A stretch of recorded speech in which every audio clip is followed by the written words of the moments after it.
नमस्कार, मैं प्रदीप कुमार। आप देख रहे हैं नेशनल 24 भारत। और जिस प्रकार से एनडीए को प्रचंड बहुमत से जो बिहार के लोग जो उनको समर्थन किया है, और कल जो है कि शपथ ग्रहण भी हुआ, और शपथ ग्रहण में तमाम बिहार के नेता जो है जो शपथ ग्रहण लिए, और साथ ही जो है मंत्री विभाग को लेकर के काफ़ी लोगों में वहाँ हो रहा, और काफ़ी लोगों में चर्चा रही कि किन विभाग का भार सौंपा जाएगा। और आखिर अंततः आज जो है वो क्लियर हो गया है।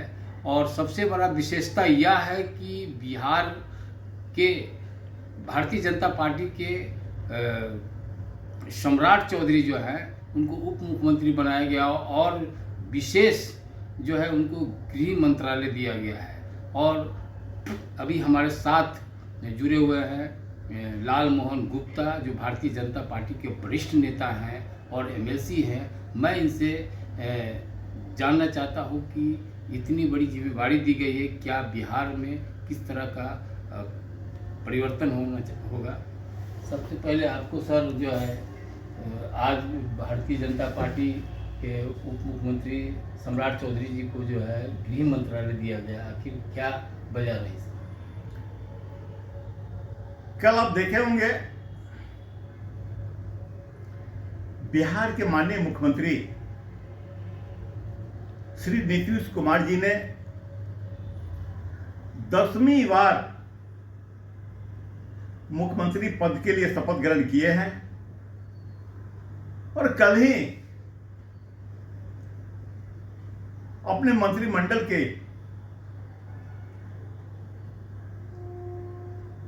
सदस्यों को मनोनीत किए हैं, और आज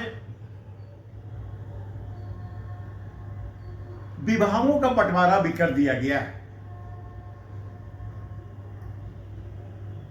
माननीय मुख्यमंत्री जी का अपना एक विशेष अधिकार होता है कि किस व्यक्ति को कौन सा विभाग हम दें। अपने विशेषाधिकार का उपयोग करते हुए उन्होंने विभागों का बंटवारा किया है। मैं तमाम सभी मंत्रियों को अपनी ओर से हार्दिक बधाई, ढेर सारी शुभकामनाएं देता हूं। और जहां तक भारतीय जनता पार्टी के सम्मानित नेता श्री सम्राट चौधरी जी को गृह मंत्रालय दिया गया है, मैं फिर कह रहा हूं कि माननीय मुख्यमंत्री जी का विशेष अधिकार है हम किनको किस विभाग में दें, और उन्होंने गृह मंत्रालय का पद माननीय श्री सम्राट चौधरी जी को देकर उन पर जो भरोसा जताया है, हम समझते हैं कि निश्चित रूप से माननीय श्री सम्राट चौधरी जी उनके भरोसा पर खड़ा उतरेंगे। इससे पहले सर जो है सुशील कुमार मोदी उप मुख्यमंत्री हुआ करते थे, और वो भी विश्वास पात्र थे, नीतीश जी का बहुत विश्वास पात्र थे, फिर भी उनको गृह मंत्रालय नहीं दिया गया। और इनमें क्या खासियत देखा गया कि जो स्पेशल तौर से जो अभी 10वीं बार जो है उन्होंने शपथ ग्रहण किया, और गृह मंत्री आज उनको जो है हवाले किए सम्राट चौधरी के। हम पुनः आपसे कहेंगे कि माननीय मुख्यमंत्री जी का विशेष अधिकार होता है कौन सा विभाग किस व्यक्ति को दे, और उन्होंने माननीय श्री सम्राट चौधरी जी पर एक भरोसा जताकर, विश्वास करके उनको गृह मंत्रालय का विभाग दिया गया है। और ऐसा हम इसलिए भी कह रहे हैं 2005 के पूर्व जो सरकारें थी बिहार में, बिल्कुल कानून व्यवस्था बिल्कुल चौपट, एक जंगल राज था पूरे बिहार में। आम जनता असुरक्षित महसूस करते थे।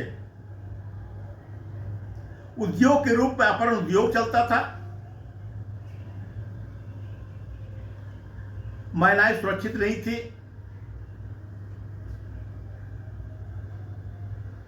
चोरी डकैती का माहौल चल रहा था।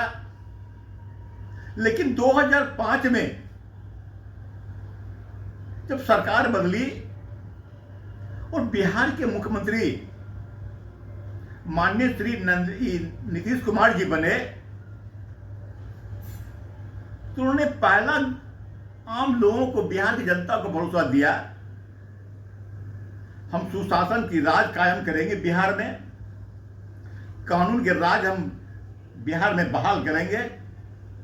और उन्होंने जो जनता से वादा किया था, कानून का राज स्थापित करने में वो सफल रहे।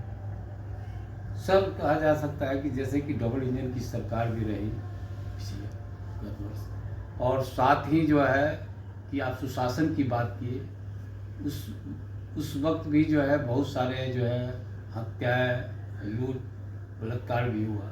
इस पर आपको क्या संज्ञान है? और जो डबल इंजन की सरकार रहते हुए भी आप कह रहे हैं कि 2005 के पहले इस तरह का था, डबल इंजन की सरकार में भी इस तरह की घटनाएं घटी है सर, फिर भी आज जो है कि अब जो है ये कमान जो गृह मंत्रालय जो दिया गया है, क्या इसमें सुधार हो पाएगा? हम फिर कह रहे हैं आपसे, 2005 की जो पहली सरकारें थी, 2005 में जब फिर नीतीश कुमार जी की सरकार बनी, उस समय का जो आंकड़ा था, उस समय जो घटनाएं होती थी, उस पर हमारे मुख्यमंत्री नीतीश कुमार जी ने पूरा अंकुश लगाने का काम किया। वैसे छुटपुट घटनाएं तो होती रहती है, लेकिन आंकड़ा जो देखेंगे हमने पूरा अंकुश लगाने का काम किया है। पटना में भी बहुत सारे मर्डर हुए, हत्याएं हुए हैं सर, बड़े कारोबारी को भी हत्या हुआ है। आप कहते हैं छिटपुट की घटना की बात कर रहे हैं, लोग फिर से बोला कि एक जंगल राज लौट रहा है, और आप कह रहे हैं छिटपुट राज की बात कर रहे हैं। अब देखे होंगे, पहले जो घटनाएं होती थी,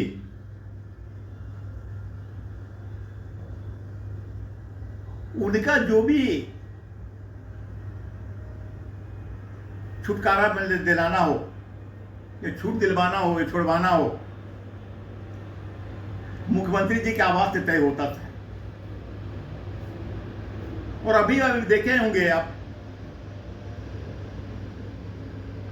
व्यवसायी खेतान जी की हत्या हुई पटना में,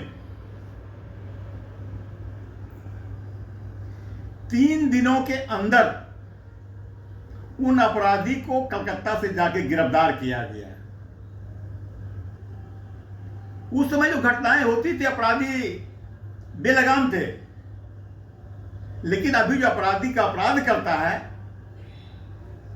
वो पकड़ा भी जाता है, जल्द पकड़ा जाता है, और जेल के अंदर भेजा भी जाता है। ये परिवर्तन हुआ है, और हम विश्वास करते हैं अपने गृह मंत्री, जो नए गृह मंत्री बने हैं, इस कानून के राज को और दबंगता के साथ ये लागू करेंगे। इनके गृह मंत्री बनने के बाद अपराधियों में एक भय का माहौल बना है। अपराधी या तो बिहार छोड़ देंगे, या तो अपने आचरण में परिवर्तन लाएंगे, अपने कार्यों में परिवर्तन लाएंगे। अगर नहीं तो वैसे अपराधी को गृह मंत्री जी के नेतृत्व में उनको अच्छी तरह के सुधार भी दिया जाएगा। इवन क्या कहा जा रहा है कि सम्राट जी के जो हाथ में गृह मंत्रालय मिला है, इससे जो भी जो अपराधी होंगे या जो भी अपराधी होंगे, चाहे भ्रष्टाचारी होंगे, उस पर त्वरित जो है कार्रवाई किया जाएगा और तुरंत उसका निष्पादन भी किया जाएगा, और साथ ही इस पर जो है कि कार्रवाई की जाएगी। हम फील कर रहे हैं कानून का राज तो बिहार में स्थापित है, और माननीय गृह मंत्री श्री सम्राट चौधरी जी के नेतृत्व में अपराधियों पर पूर्ण रूप से लगाम लगेगा। हम फिर आपके सामने बातों को दोहरा रहे हैं, अपराधी या तो बिहार छोड़ देगा या तो अपने कार्यों में परिवर्तन लाएगा, अगर नहीं उनको कानून के द्वारा उनको सुधार दिया जाएगा। बहुत बहुत धन्यवाद। जैसा कि आपने देख रहे थे कि अभी हमने एमएलसी लाल मोहन गुप्ता जी से मैं बात किया, और जो कानून का जो राज जो जिस तरह से गृह मंत्रालय जो है सम्राट चौधरी को दिया गया है, उनको पुनः भरोसा है कि जो पिछले की अपेक्षा अभी वर्तमान में जो भी भ्रष्टाचारी हो या अपराधी हो या बिहार छोड़ के भागेंगे या अपनी आचरण को सुधार पाएंगे, जैसा इनकी कहना था। और आप देख सकते हैं कि आने वाला समय में क्या परिवर्तन होता है। आप देखते रहिए। यदि वीडियो अच्छा लगता है तो लाइक कीजिए। धन्यवाद।